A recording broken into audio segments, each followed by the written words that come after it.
Assalamu alaikum wa rahmatullahi gbogbo amọ̀mìnì mọ̀mìnà àtúnkí wa káàbọ̀ sórí ètò yín ìdùnnú ètò àlùbáríkà eléyìí tá a máa mú wá sójú amóhùnmáwòrán yín ní gbogbo ìgbà eléyìí tá a ti sọ fún wa pé lágbára Elédùà a ní dá yín lágara gbogbo ìgbà náà lá máa gbóhùn ara lá máa gbóhùn ọ̀tún lá máa gbé yọ àwa kí gbogbo àwọn tá a jẹ́ mùsùlùmí wípé a kú ìtẹ́nu a kú àti lọ Ramadan ẹ̀mí wa tó bẹ̀rẹ̀ oṣù Ọlọ́run Olódùmarè á jẹ́ kí kó parí ẹ̀ láyọ̀ àwa nífẹ̀ẹ́ lè tá à ń gbà à ní fi ṣàgbàmọ́ lórílẹ̀ èpẹ̀ lágbára láwùrà bí ẹ̀yà kí wa ṣe bí tá a bá ṣọra tó jẹ́ mẹ́ta náà la máa ń kíra wa pé a kú àti ẹ káàbọ̀ sórí ètò yín ètò wa AYD TV eléyìí tá a balẹ̀ bàgẹ́ sí ìlú Kaduna tá a ti sọ fún apá máa gbé àṣà àti ṣe ilẹ̀ Yorùbá lárugẹ tí òfin ní panu lájò nírọ̀lẹ́ tòní mo wá tún wá mú ìyẹn ńlá náà la láǹfààní àti gbé wá sórí ètò bàbá àdóná bàbá àlùbáríkà bàbá olóríire bàbá tí ayé fẹ́ táwọn náà tún wá fẹ́ràn ayé bàbá tọ́lọ́run fẹ́ táwọn náà tún wá fẹ́ràn Ọlọ́run àwọn náà la láǹfààní àti gbé wá sórí ètò fún ìrọ̀lẹ́ tòní tẹ́ mọ̀ láǹfààní àti pàdé torí pé kò pẹ́ ni bàbá ṣe wọ́n ṣe ọjọ́ ìbí wọn eléyìí náà ló ṣokùnfà tá a fi wá ṣe ìfọ̀rọ̀wérọ̀ pẹ̀lú wọn ẹ jẹ́ kí kejì mi kí bàbá káàbọ̀ sórí ètò. ẹ kú dédé àsìkò yìí bàbá wa ẹ jọ̀ọ́ mo fẹ́ kẹ́ bá mi dá orúkọ yín fún àwọn aráalé. orúkọ tèmi ni pharmacist Abdullahi Sani Galadima ní orúkọ tí à ń jẹ́ ní Òkè Ọ̀yà àmọ́ nílé lọ́dọ̀ gbogbo ìjọ tọ̀ríkà Tìjàní àtàwọn mùsùlùmí wa orúkọ tí wọ́n mọ̀ wá sí ni Khalifa Sani Awolu Baba Taofik. ẹ ṣe adúpẹ́ a kì í kàbọ̀ sí orí AYD adẹ̀kí fún ti ọjọ́ ìbí yìí tí ẹ ṣe kọjá agbáládùúrà wípé ẹ̀mí á ṣe ọ̀pọ̀lọpọ̀ ọdún láyé nínú owó ọmọ àlàáfíà pẹ̀lú àìkú tí ń ṣe baálé ọ̀rọ̀ ìwòye àmọ́dún Ọlọ́run á túbọ̀ ṣe oore ìdùnnú fún yín inshallah bí kudratillah. Allahumma àmín. tó ó náà lẹ ti gbọ́ gẹ́gẹ́ bí kejì mi ṣe sọ àwọn bàbá ti bá wa dárúkọ ara wọn fún ẹ̀yin ará létẹ̀ ńlá àǹfààní àti máa wò wá ṣùgbọ́n ká tó wá máa tẹ̀síwájú lórí ètò yìí nǹkan kan tí màá ṣe náà ni pé a kọ́kọ́ ṣàdúrà fún bàbá lórí ètò yìí fún ọjọ́ ìbí wọn tí wọ́n ṣe agbáládùúrà pé eléyìí tí wọ́n ṣe lágbára Elédùà àwọn ò ní fi dágbére fáyé aráyé ò dẹ̀ ní lu porogodo fún wọn jó bí wọ́n ṣe ṣe ọdún eléyìí tí wọ́n ṣe inú wọn dùn wọ́n fẹ́ àyàṣe wọ́n fi ìdùnnú ṣe lágbára láwùrà bí ògbà tí wọ́n bá tún ṣe mi wọ́n ṣe nínú ìdùnnú nínú ìdára wọn ò ní jẹ ni wọ́n wá láburú aya wọn ò ní jẹ ni wọ́n wá láburú àwọn ọmọ wọn náà ò ní jẹ ni tí wọ́n wá láburú lórí AYD TV náà láti máa ń láǹfààní àti ṣe kíni àti gbá òyìn jàǹkànjàǹkàn wá lórí ètò náà bákan náà àti láǹfààní àti gbé Alhaji Wale Adéọlá pàdé tí wọ́n jẹ́ president gbogbo Yorùbá community nígboro Kaduna àti gbé wọn wá sórí ètò yìí Alhaji Abdulfatah olórí ọ̀dọ́ àti gbé wọn wá sórí ètò yìí àtàwọn èèyàn jàǹkànjàǹkàn láwùjọ náà la sọ fún apámọ́ láǹfààní àti gbé wọn wá sórí ètò yìí bákan náà ẹni tó jẹ́ special adviser AYD TV tá a mọ̀ sí Alhaji Abdulhakeem náà lówó àwọn náà ti láǹfààní àti wá sórí ètò yìí àtàwọn àfáà ńláńláńlá èyí tí gbogbo wa náà mọ̀ nígboro Kaduna àti láǹfààní àti gbé àtúrà àti sọ fún wa pé AYD TV gbogbo tó bá ti jẹ́ àṣà àti ṣe náà láàmú láǹfààní àti gbé wa sórí ètò tí èdè wa lágbá Elédùà àti òdẹ̀ ní panu lájò ṣùgbọ́n ká tó wá máa tẹ̀ ká bọ́ sọ́dọ̀ bàbá wa ní pẹrẹwu bàbá dákun afẹ́kẹ́ bá wa sọ fún ará ilé ta gangan ni Alhaji Galadima báwo lẹ ṣe bẹ̀rẹ̀ ìrìn àjò yín tẹ́ fi dé ìlú Kaduna.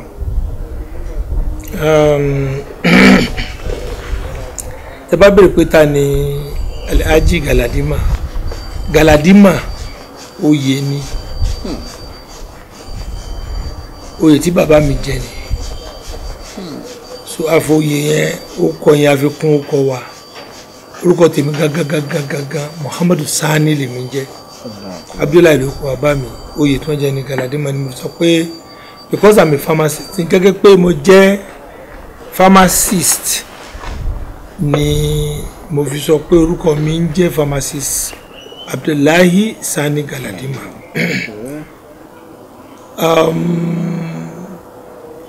tí a bá fẹ́ mo ní kúkúrú èdè láì má fi ọ̀pá pọ̀nàpọ̀nà báyìí jò omi méjì ni mí omi méjì ló bí mi ìyá mi ní Yorùbá bàbá mi Nupe ni bàbá mi láti àwọn méjèèjì wá láti Kwara State wọ́n dẹ̀ gbé mi sí ìlú Ìlọrin mo ti dàgbà ọ̀pọ̀lọpọ̀ àwọn ọ̀rẹ́ mi 95% Ìlọrin Yorùbá ni wọ́n ló fi dàbí gbà pé Yorùbá dáṣáká lẹ́nu mi ju èdè ẹ̀fìsédè Yorùbá ju èdè Nupe lọ. bẹ́ẹ̀ ni àmọ́ mi ò gbàgbélé mi ò lè sọ lẹ́nu and mo ṣe primary school mi ní Òkè Súnà LSMB school nílọrin, àbí mi sókè Súnà nílọrin, agbègbè kan bẹ tá à ń pè lókè Súnà. Òkè Súnà méjì ló ń bẹ nílọrin, èyí tí àwọn afáàmọ yẹn tán ń pè ní Kúọ, ọ̀tọ̀ níbi tí yẹn wà. Àmì tí èmi sọ yìí ìsàlẹ̀ Gàmbàrí ló wà. Òkè Súnà nísàlẹ̀ Gàmbàrí níbi tí agbébí mi nìyẹn. And primary school wà ní ẹ̀gbẹ́ ibẹ̀ tó jẹ́ ti gbogbogbò, ibẹ̀ la ní ìfàní àti lọ. Wọ́n pè ní local school management board, LSMB school. A parí ń bẹ àlọ sí government secondary school Ìlọrin, a pè ní JSS Ìlọrin. Ìgbà tí mo parí ní JSS Ìlọrin, mo ṣe art courses níbẹ̀. So mo parí, Ọlọ́run ò ní pé kí n rí WAEC mi mú tó, ó kù díẹ̀ káàtó. Gẹ́gẹ́ bí ọmọdé tó dára rẹ̀ lójú, ó ká mi lára, ó dẹ̀ bá àwọn òbí mi níjọ́ pé mi ò jáde pẹ̀lú orú èsì ayọ̀ tí wọ́n ń fẹ́. Mo wá ṣàdéhùn fún wọn pé tẹ́ bá fún mi láàyè kí n padà máa lọ sí science. Lákòókò gbà yẹn kò sẹ́ni tó máa ṣe art tó máa padà sí di science, ìsídà kò sí science tó bá fail tàbí tó pass tó wàá padà sí art, because I believe pé art ó wà more understandable jù. So ìyẹn ló mú kí n fi lọ sí ilé ìwé kan tá à ń pè ní Caribbean Seraphim College Sábòkè láti lọ sí science. Ọlọ́run dẹ̀ fi pọ́n mi lé, mo yege nínú ìyẹn. Even láti SS1 tí mo ti bẹ̀rẹ̀ níbẹ̀ mo ti ṣe GC. Ìgbà yẹn GC ìgbà yẹn ò kì í ṣe èyí tí àwọn èèyàn ń ṣe dìsí tán bára wọn ṣe. Gbogbo ẹni tó bá ṣe GC tó bá ti lè pass ẹ̀ fún rẹ̀ ó lè lọ university. Àti ìgbà yẹn mo ti clear gbogbo paper mi SS1 ní CNS College. Ìyẹn ló fún mi confidence pé definitely there is green light behind the tunnel. So science mo ṣe yẹn náà ló sọ mi di pharmacist, tí mo fi lọ ka pharmacy, tí mo fi bára mi ní ojú ọ̀nà health line tí mo ń ṣe níwọ̀nba tí mo ṣe. Mo lérò pé bóyá mo ti dáhùn ìbéèrè yìí. Nǹkan kan tí mo kàn fẹ́ kẹ́ ẹ bá wa fi kún fún ara ilé ni wípé bí ìrìn àjò yẹn ṣe ń bọ̀, báwo ló ṣe délùú Kaduna tá a wà yìí gan? Mo ní mo lọ primary school nílọrin, mo lọ secondary school nílọrin. Ìgbà tí mo pass WAEC mi tí mo dẹ̀ tún ṣe SS3 exam mi, mo fẹ́ study medicine ni mo ní ní mind nígbà yẹn, mo fẹ́ jẹ́ doctor. But ẹ̀gbọ́n mi tí wọ́n ṣàgbà, tí wọ́n jẹ́ aṣíwájú fún wa nínú ẹbí, medicine ni wọ́n ń kà, ABU bíbá ni wọ́n lọ. So gbogbo àtúnbọ̀ wálé àmọ́ wo ABU yẹn bí one special place kan tó ṣe pé ìjọ kan wà wá náà máa lọ bẹ̀. So bá ṣe parí àtẹ̀fẹ́ dó sí Ìlọrin, mo sì sáwá báwọn nìyẹn pé mo ti parí o, mo dẹ̀ ti ní result. So ìyẹn ló fà tó fi mo lọ sí ibi mo lọ ṣe remedial ABU, because JAMB mi ò kún tó nígbà yẹn. I had 182, I can never forget. So wọ́n fún mi biochemistry ní BUK, mo ní no, ABU yìí ó ti wà nínú mind pé mo fẹ́ lọ. ABU tó wà ní Zaria ńlẹ̀ bẹ́ẹ̀ ni nínú Kaduna mi báyìí. So mo wá sọ pé tó instead tí màá fi lọ sí biochemistry màá rọ́jú ṣe remedial kí n lè bá tún exam ṣe ń bẹ̀ yẹn, tí n bá rí medicine ọmọ àdùnnú. Nígbà tí màá fi parí yẹn, pharmacy náà fún mi. Àdúgbò fọlọ́n pé pharmacy jọ náà wá. So a ṣe pharmacy, a parí ń bí báyìí. A ṣe parí, mo kọjá lọ sí Abuja láti lọ ṣe internship. Mo ṣe marriage láti Ìlọrin, mo move sí Kaduna, mo sí Abuja. So Abuja yẹn mo wà tí mo ti get iṣẹ́ pẹ̀lú United Nations, UNICEF specifically. Wọ́n post mi lọ sí Zamfara State kí n lọ support immunization bẹ́ẹ̀. So mo ṣe bí ọdún mẹ́rin sí márùn níbẹ̀ yẹn. Mo fi family mi kalẹ̀ sí Abuja ńgbà tó bí ọdún méjì mo kó wọn lọ Zamfara. Láti Zamfara yẹn ni mo ti change iṣẹ́ mi tí mo get iṣẹ́ sí WHO World Health Organization. Àwọn post mi wá sí Kaduna mi báyìí. So mo ṣe di èrò Kaduna completely ni mo ṣe wá Kaduna sin for the past 12 years. so because pé mo move fún family mi lọ Zamfara ńgbà yẹn mo ní láti move wọn wá sí Kaduna ńgbà yẹn so bí tí ẹ bá ti ń ṣe lèyẹn ti ń jẹ and because pé ìgbà mo ti kàwé mo lọ́pọ̀lọpọ̀ ọ̀rẹ́ náà mi báyìí náà tẹ́lẹ̀ bá ṣe fi sọ bá ṣe sọ Kaduna di ilé nẹ̀ta kọ́lé sí báyìí ká mọ bá life lọ. tó ó náà lẹ ti gbọ́ yìí ẹ̀yin aráalé ṣùgbọ́n kò sí bẹ́ẹ̀ yẹn ṣe máa rìnrìn àjò rẹ̀ tí ò ní sí kùdìẹ̀kudiẹ màá wá padà sọ́dọ̀ bàbá nínú ìrìn àjò yín bẹ́ẹ̀ ṣe rìn ǹjẹ́ ó ti níjọ́ kan tí challenges yẹn wá tínú yín bàjẹ́ jù láyé àtijọ́ kan pàtó tínú yín dùn jù láyé. èyí ò lè wà láyé kọ́ mọ́ nígbà tí inú ẹ̀ bàjẹ́ gbogbo ẹni tó wà lóun wà láyé inú òun bàjẹ́ ńgbà kan àbí kò ní challenges irọ́ ló ń pàná ss interview tẹ̀ ń ṣe yìí káwọn kan lè fẹ́rẹ́ yí ẹ̀kọ́ kọ́ ni ẹlòmíì máa gbọ́ ó wà ní point of pé òun gan ti fẹ́ give up tó bá tún pípa ẹnìkan ní ó lóun ṣe art ó fail ó dẹ̀ lọ sí science ó take as a big challenge ó dẹ̀ di ó débi tó délé ni á wú òun náà lórí gbogbo àyẹn tí wọ́n sọ pé the greatest challenge tí mo face nílé ayé mi ó pọ̀ but èyí tí mo mọ̀ tó jẹ́ specific tí mo mọ̀ ń share pẹ̀lú àwọn ọmọ mi àbáwọn ọ̀rẹ́ abẹ́nibọ́dé ò ní pé mo jẹ́ nìkan tí mo mọ̀ ń believe lórí pé tí mo bá gbé nǹkan síwájú mo gbọ́dọ̀ achieve ẹ̀. gẹ́gẹ́ báwọn ilé ìbò ṣe máa ń sọ pé the downfall of a man is not the end of his life because ìgbà yẹn mo ríra mi gbígbà pé wọ́n tú aṣọ mi mo wà ń wò mo wá fẹ́ tún ara mú pé nígbà tí mo fẹ́ sí science yẹn I know quite a lot of my cousins nígbà yẹn àtàbáwọn ọ̀rẹ́ mi tí wọ́n máa ń fi mí ṣe ẹ̀yẹ pé ẹni tí ò pass heart ó ló ń fẹ́ sí science tí mo bá ń Mr. Doctor wọ́n máa ń fi mí ṣe ẹ̀yẹ just to weigh me down mo kíní kan máa sọ fún mi pé má gbà má ti jíga látòru má máa kàwé tí mo bá ń kàwé kò lè yé mi because science ni màá máa sunkún tí mo máa ń kàwé ògbó mi ojú mi ló máa wẹ́ẹ̀tì ìwé tí mo ń kà ó máa wẹ́ẹ̀tì ẹ̀ náà wípé àníṣe èmi ni mo sọ pé màá ṣe kíní tí mi bá tún lọ pàṣẹ lé báà ló ṣe fẹ́ jẹ́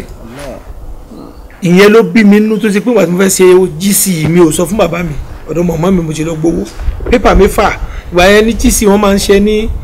bíi subject mélòó tó each subject ní owó tó wà san bíi 20 naira so mo lọ bá màmá mi ẹjọ́ mi ò fẹ́ kí bàbá mi mọ̀ ní kán má tún ka ilé ìsinmi lọ́rùn kó mo fẹ́ àmọ́ mọ́ mi fún mi ọlọ́kọ̀ bá mi dúpẹ́ fún wọn sì wà láyé wà mí kẹ́ bàbá náà wọ́n wà lọ́rùn so owó tí màmá yẹn fún mi mo pé owó ojú eégún ni mo kàwé mo even etiri mo nínú chemistry can never forget it was one of the first àwọn yòókù mo mọ sí but what I'm trying to say ni pé challenges tèmi rí láyé ńgbà yẹn nìyẹn pé so gbà tí mo ti wá pass SS1 yẹn torí abẹ̀rù bàbá wa gan mo ní that means kí n máa pass SS3 tó bá pé ayé gan ló tẹ̀ ń ṣe mí wọn ò mọ̀ pé mo ti ṣe lé mo ti ní pépà mi lábẹ́ that was the first hurdles in my life the second challenge tí mo ní tó le jù was reading pharmacy as a profession èmi ò sọ pé mo fẹ́ ka pharmacy medicine mo fẹ́ ka wọ́n lè jù mí síbẹ̀ abẹ́ sí máa ka I'm a busy type in school gbogbo nǹkan ni mo ṣe sport mo ṣe religious activities mo ṣe what do we call it politics in school I was into it àwọn tó mọ̀ mi tó máa ń rí mi lórí atẹ́gùn báyìí wọ́n máa testify sí I was all over the school I was able to be tennis captain play table to the level of pé even alonuga mo win medals dẹ́sẹ̀ pé àwọn yẹn ní pharmacy lè ń gbà yẹn èyí ò dé mi dúró èmi ń ṣe gbogbo tèmi lọ but condition kan wá ṣẹlẹ̀ ń gbà yẹn pé ìgbà yẹn la ní Babangida strike 6 months strike 6 months strike 3 months strike Abacha náà today 6 months strike 3 months strike then school wa náà a máa ṣe riot 3 months kìíní ẹ̀ wá long than necessary I spent 10 years in Zaria to get my pharmacy èmi náà spill by 1 year because gbàtí mo wà ní 200 level bàbá mi gbé mi lọ Mọ́kà pẹ̀lú àwọn ẹ̀gbọ́n mi so mo defer semester kan ó wá mú mi kí n spill 1 year papọ̀ mo gba àwọn ọdún tó ti bàjẹ́ yìí wọ́n jẹ́ 10 years mo wá wò pé ọdún mẹ́wàá la wá lò ní bíbá tí mo ti tún dá ọdún mẹ́ta padà tí mo fi ṣe science no we are going into the labour market we just have to do something so ọjọ́ tán fún mi certificate mi tí mo parí was the most happiest day in my life and it will remain the even if I'm president of Nigeria I can never be as happy as the day I got my certificate because enjoy ni mo get a meal ticket mi tí mo pé n tí màá jẹ́ láyé o. ni wọ́n ti fi lé mi lọ́wọ́. mo ti bí. pé màá má rí mo bímọ yes ó dùn mọ́ mi nǹkan ńláńlá ni but bó o bá níṣẹ́ lọ́wọ́ ò lè má rí bó o bá níṣẹ́ lọ́wọ́ ò lè jẹ́ bàbá gidi. certificate pé ó bọ́ sí mi lọ́wọ́ yes I'm a pharmacist today. I think the sky is not even my limit. And when I came out, I found it that way. Ọlọ́run will disappoint me. I found myself in different bigger responsibility and position. Tí yẹn fi fún mi ní dùnú pé yes, mo face challenges, mo dey pass through it, mo dey ń jèrè ẹ̀. Kò kí n ṣe mímọ̀ sí mi o. Ọlọ́run ni o. Wàláhì tàlá Ọlọ́run ni. O lè ṣe wàhálà ẹ̀ kó mọ̀ bọ̀ síbẹ̀. Kò kí n ṣe mímọ̀ sí mi, àdúrà àwọn òbí ni. Ọtí mo dá kí yẹn náà níyànjú o lẹ́fọ̀tì tí wọ́n náà put in. So tó bá níjọ́ tí inú mi dùn jù lẹ́ẹ̀kan sí ìjọ́ tó mo gba certificate mi because ìjọ́ tí mo graduate àwọn 104 la graduate níjọ́ LBU 2002 èmi ni wọ́n ní kí n sọ̀rọ̀ on behalf of all students who graduate and I mentioned the same statement pé today is my happiest day in life. Ìjọ́ tí wọ́n bí mi ò mọ̀ ìjọ́ tí màá sí ìyàwó màá mọ̀ ìjọ́ tí n bá kú mi ò ní mọ̀. But ìjọ́ tèmi choose pé ó dùn mọ́ mi jù láyé was the day I got my certificate because mo jẹ́ nìkan tí mo fẹ́ depend lórí èèyàn Ọlọ́run mo fẹ́ depend lórí so mo fẹ́ ní tí mo lè fi jẹun tí mi náà lè fi sí yẹn gan dandan kọ́ ni kí n dolówó ju owó tí bá yàtí ń dèdè tí mo lè ní tí mo lè lè ran àwọn yẹn lọ́wọ́ mashallah. Kí n tó bí yín léèrè ìbéèrè kan wọlé lọ́dọ̀ àwọn tó ń wò wá láti lẹ́yìn sìn wípé ìmọ̀ràn wo lẹ lè fún ẹni tí ó ṣẹ̀ṣẹ̀ ń bọ̀ tó náà lóun fẹ́ rí the pharmacy ǹjẹ́ ìmọ̀ràn kan wà tí ẹ lè fún gbòǹkan lẹ́nu kọ pé is there any advice we can give someone tó náà fẹ́ rí the pharmacy. There are a lot of advices that I can give anybody that want to read pharmacy.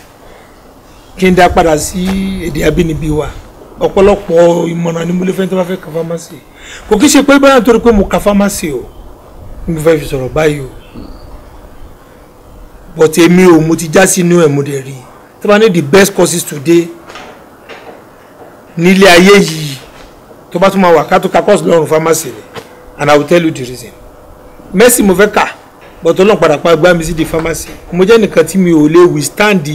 kí n rí pool of blood on the ground tí n bá rẹ́jẹ̀ even bàtà àwọn kékeré jọ̀ tí a bá ń jà àbí mo rẹ́jẹ̀ tó bá pọ̀ jù òye á máa kọ́ mi tó bí tí n bá rẹ́jẹ̀ ẹnu mi á máa potọ́. So that means it's not my profession. But tí mo fẹ́ ni pé ká mú ewé ká fi ewé pé ewé ká nígbà kó lóko dẹ̀ jẹ́ bẹ́ẹ̀ ó jẹ́ n tó dùn mọ́ èmi jù. Pharmacy profession ní America wọ́n ṣe ní one time wọ́n ṣe survey pé kí wọ́n wò pé ta ni the most trusted in the whole world the most trusted profession. Méjì ni wọ́n padà pool ẹ̀ sí pharmacy àti clergyman that is alálàfà àbí pastor. But wọ́n ṣe pharmacy wọn padà fún ní the best wọ́n ṣe pool kí ni ìdí gbogbo tá a bá gbé fún pé kẹ́ ẹ lò ní paracetamol náà lè máa lò tá a bá gbé fún pé vaccine yìí ni ẹ máa lò lọ́nà people believe so much in pharmacy àmọ́ why tí mo fi sọ pé pharmacy is the best profession ni pé profession kan tó pé tọ́lọ̀ ń bá ní pé kéèyàn rí ká tọ́lọ̀ ń dẹ̀ ní kó wọnú ara tí ì sẹ́ pé bẹ́ẹ̀ òun wá owó ó tó yẹn jẹun ó tó yẹn ṣe ọmọlúàbí ó tún yẹn jẹ́ philanthropist táìsàn bá mú yàn ọ mọ̀ pé ń gbà ẹni tó wà nínú rẹ̀ ń gbà tó lè lò ní. Èmi máa ń sọ tóbìnrin bá lè ka pharmacy òfin lọ́lá yóò lọ opportunity iṣẹ́ tó sọ pé ó fẹ́ ka medicine ó dá ka medicine tó ra nídìí àwọn obìnrin tí wọ́n bàbá mójútó àwọn obìnrin àwọn ìyàwó wa wọ́n bá ka pharmacy wàá lè tọ́jú ìyàwó ọmọ ẹ̀ àti ọkọ ẹ̀ bí ti gbogbo àsìkò náà ló fi wà lọ́sibítà tó bá lè ju ọkọ ẹ̀ lè ṣí pharmacy fún ẹ̀ wàá fún àwọn ọmọ síbẹ̀ tó bá lo 3-4 hours wàá padà sílé wàá lọ kó mọ́ school wàá ní time tiẹ̀ wọ́n mọ rushing hour and what have you. tó yẹ tó bá lọ́wọ́ fẹ́ ka pharmacy ìmọ̀ràn tí wọ́n lè fún ni pé kọ́kọ́ gbá ojú kó kọjú mọ́ ìwé ẹ̀ ní primary school and secondary school kò kí n sọ̀rọ̀ ẹnu pé I want to become a pharmacist àwa já sínú pharmacy àmọ́ rírì pharmacy àwọn tí bàbá wọn jẹ́ pharmacist tán mọ pharmacy ní profession wọ́n lé wọn ní 200 because wọ́n ti máa dùn owó tó fẹ́ rí bẹ̀tẹ̀ máa graduate lórí ọkàn wọn wà àmọ́ àwọn kan just like any other course. sájà kà so gbàtà fi parí la mọ iye ẹ̀ wọ́n tẹ́lẹ̀ bá ti mọ iye ẹ̀ jùmọ̀ míì owó òun ni ó fẹ̀mí sí àwọn ìjọba wọn ti ní fún àti ta oògùn wọn ti mọ̀ káwọ́ ọmọ tán pẹ̀lú oògùn tí wọ́n ní pé tán kọ́ à ń kírámẹ̀ à ń mọ̀ à ń kọ́ à ń pass so ìmọ̀ràn tí mo lè fẹ́ tó Africa má sì ni pé kó wà focus kó mọ physics kó mọ chemistry kó mọ biology kó dẹ̀ pass English and maths tó bá ti lè gúdù ní àwọn course márààrún yìí pharmacy is not one directional course ó ní calculation nú ó ní cramming nú ó ní àgbọ́yé nú it's not like medicine you just sit down wàá need láti cram wàá gbogbo ẹ̀rọ wàá gbé sọ̀kalẹ̀ wàá dẹ̀ pass wàá fẹ́ ni but this one you do calculation and calculation you know when a medical doctor make a mistake I'm sorry I'm not comparing professions o but kàn try láti sọ value profession mi ni wọ́n bá make mistake kan bóyá operation yẹn kan ló máa pa but as a pharmacist tó bá make mistake tó ti ń pògùn tó bá ti tì síta ẹgbẹ̀rún èèyàn ló máa kú kẹ́ tó withdraw oògùn ẹ ti wọ gbogbo oríko and that's why you see that if you want to do you have to be extra intelligent you have to be good in mathematics you have to be good in biology and chemistry all the structural gbogbo nǹkan kan tí wọ́n kọ́ wa yẹn gbọ́dọ̀ mọ̀ so all in all kẹ́ni ẹ̀ tí wọ́n fi ọ̀rọ̀ rẹ̀ lé Ọlọ́run lọ́wọ́ kọ́lọ́n kó dàkún kó pé lọ́nà o kọ́sí gbogbo ẹni tó ka pharmacy náà ló jẹ́ ọ̀nà yẹn ara àti ṣe pharmacy náà tó ṣe pé wọn ò rí bí a ṣe lérò but it's a good profession fún ẹni tó bá mọ̀ pé òun ní mind pé òun fẹ́ ran àlùmọ̀ ó fẹ́ ran àwọn èèyàn lọ́wọ́ ìrànlọ́wọ́ ìṣòwò nìkan tí bá nígbà bàbá wa náà tí wọ́n jẹ́ àwọn bàbá oníṣègùn ẹgbà mí ọmọ yín dákú ni àti fún wọn níbẹ̀ pé lọ́pọ̀lọpọ̀ bàbá lágbájá ní tèmi ní interest lórí jù nínú profession yẹn. ẹ ṣé bàbá wa ẹ tó ọ náà lẹ láǹfààní àti máa gbọ́ gẹ́gẹ́ bẹ́ẹ̀ ṣe mọ̀ pé èèmù wa àtọ̀bjẹ́tìfù wa èyí tá a fi máa ń ṣe ìfọ̀rọ̀wérọ̀ pẹ̀lú àwọn èèyàn jàǹkànjàǹkàn láwùjọ ni pé gbogbo àwa tí ìrẹ̀wẹ̀sì ọkàn ti bá wa àbáwa tá a bá fẹ́ ṣe nǹkan tí ò yẹ ká ṣe látàrí pé bóyá n tó dé bá wa nínú ìrìnàjò ìgbésí ayé la fi máa ń gbé ètò yìí kalẹ̀ tẹ́ ẹ bá tún gbọ́ lẹ́nu wọn ẹ lè mọ̀ pé ayé kù síbì kan ẹni tẹ́ rí tó dáa fún òun náà ti ní tó náà ti là kọjá iná ẹ̀gbọ́n tí bàbá wa ti là kọjá láti ìgbà tẹ́ ń ti bẹ̀rẹ̀ pẹ̀pẹ̀ àwọn náà ti fìgbà kan ṣubú rí kó tó di pé àwọn náà wá gbéra láti sọ pé àwọn fẹ́ dìde ẹ̀ tí wọn náà bá tìjàkulẹ̀ bá débọ̀ ní gbogbo tó ń ṣe má rò pé bóyá ìgbésí ayé rẹ ti pin kò tí ì pé o ìwọ ni kó o tún fún ṣòkòtò rẹ kó lè ẹ ṣùgbọ́n ká tó máa lọ màá tún bọ́ sọ́dọ̀ kejì mi lónìí ó tún bá fi ọ̀rọ̀ wá àbá lẹ́nu kí ni kí wọ́n tún ṣe fún àwọn ará ilé. ẹ ṣe àdúpẹ́ gan ni sà àgbáyé àdálẹ́ ẹ jọ mo fẹ́ kí ẹ fún Ẹwà Èdè ní ìmọ̀ràn àti bóyá kí ní irú ìmọ̀ràn ó gangan lẹ lè fún Ẹwà Èdè. mo mọ Ẹwà Èdè kò tí ì pẹ́ jùlọ and mo fẹ́ẹ̀ sọ pé mímọ̀ tí mo mọ̀ wọ́n ìbára towards the end of last year àbí very early this year mo stumble on you people on Facebook tí ẹnìkan bàbá ẹ̀ kú bóyá ní side Kakuri ń bẹ̀yẹn ni tí wọ́n lọ tẹ́ni ẹ̀ sí òkú bàbá ẹ̀ gan tí wọ́n ṣàdúrà fún wọn nìyẹn. Alhaja Disco something like that thank you so much. àwa amúra iná nìyẹn ní Kakuri. Thank you so much so mo kàn wà lórí Facebook sáà stumble on you and I say so TV kan wẹ́ tó sì ń jẹ́ west tèmi kan mọ̀ pé màá sì ní ìfàní àti jẹ ìfàní tá bá rí institution like this ká kí wọn pé wọn kú iṣẹ́ ká kí wọn pé wọn kú iṣẹ́ takuntakun ká sì gbà wọ́n níyànjú pé wọ́n má jẹ́ kó rẹ̀ wọ́n kí ni mo sọ bẹ́ẹ̀ ni pé gbogbo àwọn tẹ́lẹ̀ lókè yẹn CNN àwọn náà má bẹ̀rẹ̀ bẹ́ẹ̀ ṣe bẹ̀rẹ̀ ni àìwá give up ló jẹ́ kọ́ débi tán dé o Al Jazeera àwọn náà bẹ̀rẹ̀ báyìí ni o I give up ni wọ́n fi débi tán dé ẹ try ẹ má wo eré eléré sá ẹ sá eré títí yín bó bá ṣe wò ó mọ ẹ débi tí ẹ ń lọ ẹ débi tí ẹ ń lọ ẹ fi òótọ́ ẹ fi bára yín lò ẹ jẹ́ káwọn tán bẹnu ilé àwọn ọ̀gá kan mọ pàtó bí nǹkan ṣe ń lọ lẹ́fù tẹ wà nísìnyí àwọn èèyàn tí mọ̀ yìí tán èyí lẹ́ẹ̀ mọ̀ tira yín máwọn èèyàn lọ́rùn àwa rèé ẹ̀rí wa tó bá tó level kan tó bá mọ ìtàn yìí lẹ́tùmọ̀ sáfà wọn ẹ sì jẹ́ kí nǹkan díẹ̀ kó tó yín ẹ try ká ẹni kiri kan tó ń pè ní ethics professional ethics kí ni ethics tí mo mí ni wípé béèyàn bá ń ṣe iṣẹ́ òwò ìyẹn tún mú nǹkan míì mọ́ lóòótọ́ ṣe tán àmọ́ àfẹjúmọ́ yẹn bí for instance mo sọ́ọ̀rì sister mi ẹjọ́ obìnrin ẹ wá lọ ṣe interview fáwọn èèyàn láti ẹ ti bẹ̀rẹ̀ sí máa dọ́rẹ̀ pẹ̀lú ẹni yẹn kò sí bí kò sí ní wó ilé sẹ́yìn àbẹ́yìn bẹ́ẹ̀ ti jọkùnrin ẹ lọ ṣe interview ìbẹ̀rẹ̀ tí wàá wò pé ẹ bẹ̀rẹ̀ sí máa yan ìyá tẹ lọ bá ṣe kínní lálẹ́ àbẹ́ lọ yan ọmọ ẹ bẹ̀rẹ̀ sí máa ìyẹn darú nǹkan bẹ́yẹn pàmò owó kó ṣe and then ẹ má sọ̀n tí ojú yóò bá tó kàkà tí ẹ fi sọ pé sáfẹ́ kan fi mọ̀ pé hot news tó gbóná fẹlifẹli lẹ wá fẹ́ gbé síta ẹ sì tí ìwádìí ẹ wọ́n lè sún yín sí kóòtù tó pé tó bá sún yín kó lè gbé iléeṣẹ́ yín mì kó lè dìde mọ́ láyé ẹ try kẹ́ wà very objective dìde wọn bá tẹ̀ ń bá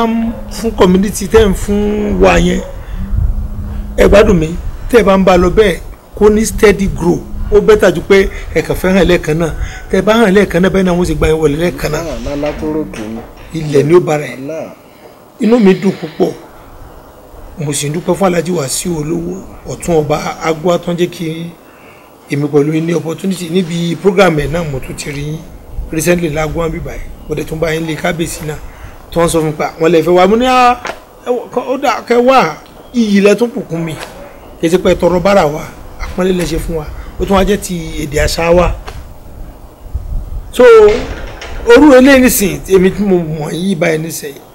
èmi ti ní nọ́mbà yín èmi náà tún mọ̀ recommend fún àwọn mi tí n bá tún fẹ́ ṣe event màá tún pè yín pé ó ṣe ń di pé wọ́n mọra èèyàn tí yẹn mọra èèyàn tí yẹn lọ nìyẹn títí tí ó fi di pé gbogbo yẹn ó tẹ̀wọ́ gbà advice pọ̀ díẹ̀ tí mo rò pé mo lè rí fún yín nìyẹn ẹ má bínú tó bá dàbí yàtọ̀. ẹ ṣe àdúpẹ́ sà dájú wa mo fẹ́ kẹ́ ẹ bá mi gba àwa Yorùbá tà wà lẹ́yìn odi ní ìmọ̀ràn. ọ̀rọ̀ kàbìtì ní o gbé síwájú mi yẹn ìmọ̀ràn Ọlọ́run ó jẹ́ kí gbogbo aká kó èrè oko délé o gbogbo àwọn tí wọ́n rí wa lórí afẹ́fẹ́ báyìí àtàwọn tó máa gbọ́ wa nígbà tí a bá ti parí program yìí tá a wà ní òkè òdì Ọlọ́run ò ní dé wa mọ́ bíbá yìí o bá a ṣe wá Ọlọ́run jẹ́ ká kó èrè oko ká kó délé ibi báyìí ò ní gbóná mọ́ wa o Ọlọ́run ò ní lé wa kàtàkàtà nídìí ẹrù wa o gbogbo bí ilé bá ṣe gbóná tó Ọlọ́run ṣe ní rọrùn fún àwọn tó ń gbélé o yóò wá jẹ́ káwọn náà lè máa lọ bá wọn pẹ̀lú ìlú náà tàlàfíà àkọ́kọ́ ìmọ̀ràn mi ni pé ẹ má jẹ́ ká gbàgbé lé a gbọ́dọ̀ gbàgbé orísun wa ibi téèyàn bá ti wá èèyàn máa rántí ibẹ̀ bó o bá lè lọ lọ́sẹ̀ọ̀sẹ̀ lọ lóṣooṣù tó o bá lè lọ lóṣooṣù lọ ní oṣù mẹ́ta Ọlọ́run ò ní dé wa mọ́ bíbá yìí o bá a ṣe wá Ọlọ́run jẹ́ ká kó èrè oko ká kó délé ibi báyìí ò ní gbóná mọ́ wa o Ọlọ́run ò ní lé wa kàtàkàtà. ẹ̀yin olólùfẹ́ wa èmi ọmọ yín Salawudeen Abdulrasheed ìlọ́kọ́ pírẹsẹ̀ntà kàkàkí Olódùmarè mi tí ń fìgbà ọgbọ̀n fún ẹ̀yìn jọmọ aráyé eré báyìí náà lẹ́ẹ̀mọ́ fi ti gbọ́ láṣẹ Olódùmarè ẹ ò ní fi ti gbogbo mi ẹ wà Èdè TV náà ṣì ní kẹ́ ẹ máa wò.